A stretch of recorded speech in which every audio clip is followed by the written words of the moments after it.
important to set yourself up for success when trying to get rid of bugs in your home. Check out a few tips to make your pest control efforts effective. 1. Pest-proof your house. Pest-proofing your home will help you avoid future bug problems.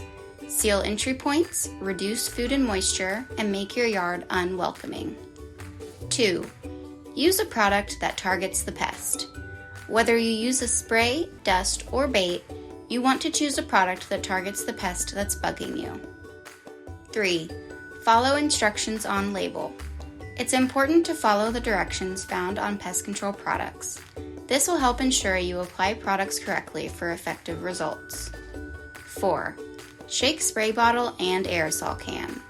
When using plant-based sprays, you'll want to shake the bottle before using the product.